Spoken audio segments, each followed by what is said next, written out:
হয়ে থাকে।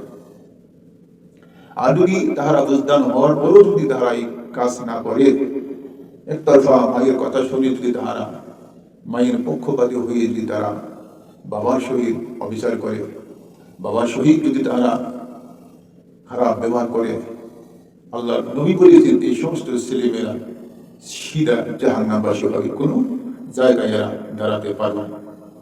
কেননা তারা একতরফা মানে মায়ের কথা শুনে তারা বাবার বিপক্ষে তারা কাজকর্ম করেছে বা কথাবার্তা বলেছে।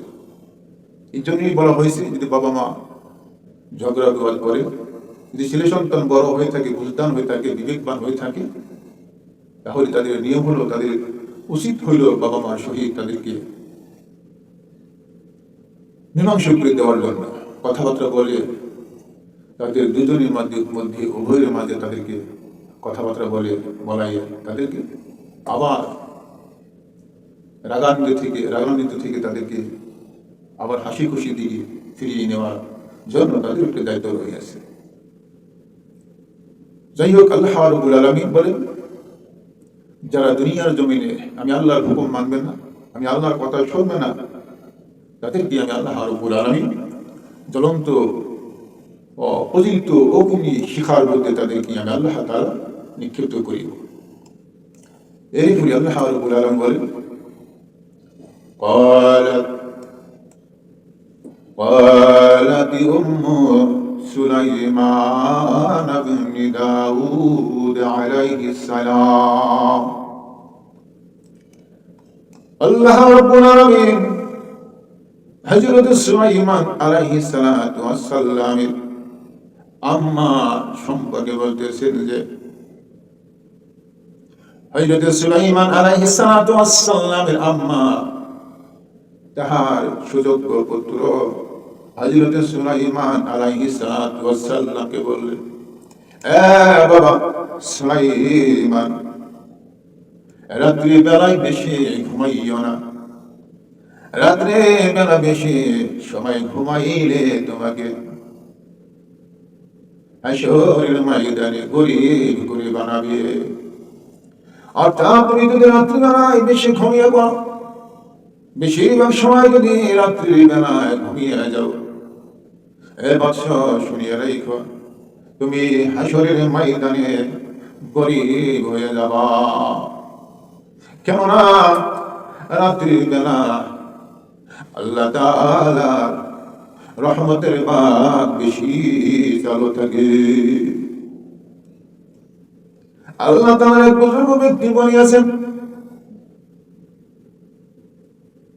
রাত্রি বেলা যত রাত্র গভীর হইবে, রাত্র যখন যত গভীর হয়ে যাবে, তত আল্লাহ তাআলার রহমতের দরজা খুলে যায়।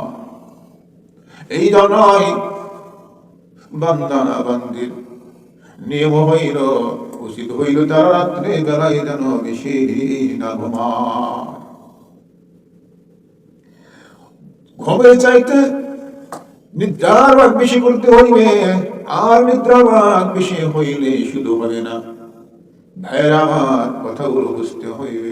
হাসি তামসা দিয়ে বুঝলে হবে না।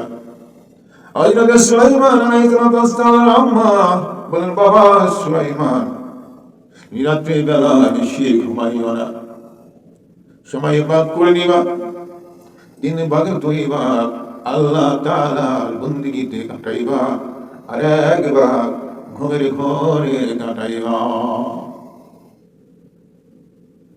কেননা লানা শাকারুত তা'নিরি হিনা আলিমতা আন্নাম নি'তা মিন্নি।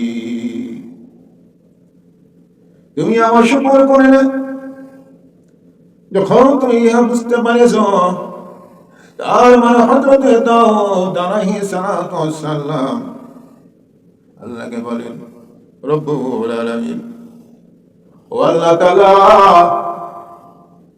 আপনি বলেন শুকরিয়া আদায় করার জন্য। রব্বুল আলামিন, এই যে শুকরিয়া আদায় করিব, শুকরিয়া করিব, প্রভু এই শুকরিয়াও তো আপনার নিয়ামত। সুবহানাল্লাহ, এই শুকরিয়াও তো আপনার নিয়ামত।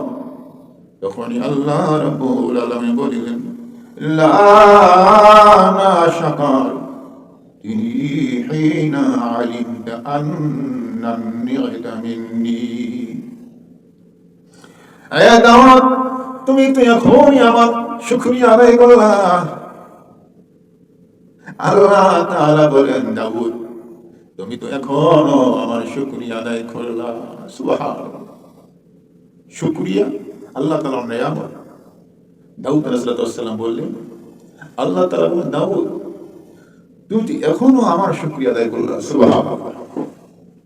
ভাইয়েরা, এইরকম করে বলা হয়েছে নেককার বান্দা বান্দিরা আল্লাহ তাআলার শুকরিয়া জ্ঞাপন করে। হযরত মূসা আলাইহিস সালাতু ওয়াস সালাম আল্লাহ তাআলাকে বললেন, রব্বুল আলামিন, মাবুদ, প্রভু আপনি তো আমাকে কতই না ভালোবাসেন। দূর পাহাড়ে আমার সঙ্গে আপনার কথাবার্তা হয়েছে। রব্বুল আলামিন,